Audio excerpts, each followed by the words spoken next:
Karena apa? Hatinya yang bersenyum. Kalau semuanya ngeluh, ya pasti semuanya jadi ngeluh. Untuk sepak bola yang bersih dan juga sepak bola yang berprestasi. Erick Thohir berhasil jadi menteri terbaik pilihan netizen. Erick Thohir berhasil terpilih sebagai menteri berkinerja terbaik di Kabinet Indonesia Maju berdasarkan polling di sosial media yang dilakukan oleh salah satu platform monitoring dan analisis media sosial, MediaWave, pada penghujung tahun 2022 lalu. Polling tersebut dilakukan berdasarkan kinerja para menteri yang diambil dari percakapan dan pemberitaan di media sosial mulai dari 1 Januari sampai dengan 31 Desember 2022. Hal tersebut disampaikan secara langsung oleh General Manager Analyst of MediaWave, Nadia Sabila. Analisis juga dilakukan berdasarkan persepsi publik terhadap para menteri melalui 3 parameter, yaitu sentimen positif, negatif, dan netral, yang mereka namakan sebagai formula EMSS. Apabila persentase EMSS tinggi, maka sentimen positifnya juga tinggi. Semakin tinggi sentimen positif, maka semakin baik kinerja menteri itu bagi masyarakat.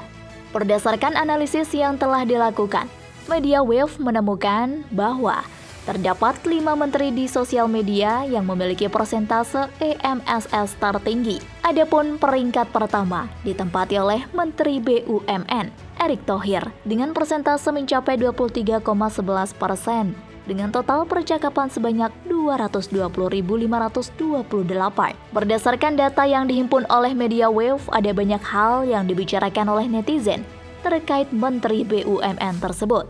Mulai dari kemenangannya di CNBC Indonesia Award tahun 2022 sebagai menteri dengan kinerja terbaik, hingga pernyataannya yang viral terkait PSSI yang harus segera dibubarkan untuk membentuk ekosistem sepak bola Indonesia yang lebih baik. Melalang melintang di sosial media, membuat nama Erick Thohir kian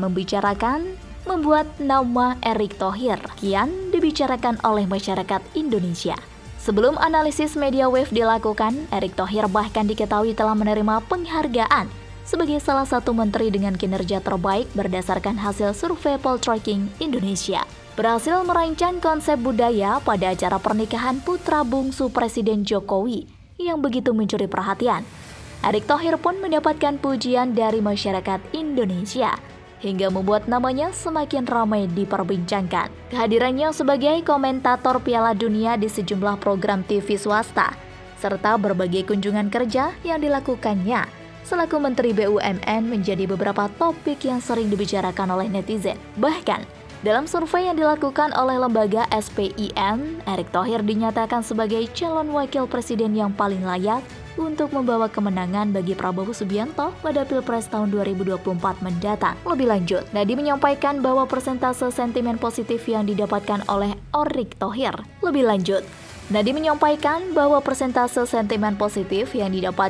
Erick Thohir jauh mengungguli rekan-rekan menterinya yang lain. Ia pun melaporkan bahwa berdasarkan analisis yang mereka lakukan, Tri Risma hari ini berhasil menempati posisi kedua dengan persentase 2,67%. Sedangkan di posisi ketiga dan keempat ditempati oleh Menteri Agraria dan Tata Ruang, Hadi Cahyanto, dan Menteri Kesehatan, Budi Gunadi, dengan persentase masing-masing sebesar 1,82% dan 1,39%. Dengan posisi kelima, sedang posisi kelima diisi oleh Menteri Pertahanan Prabowo Subianto dengan persentase sekitar 1,34%.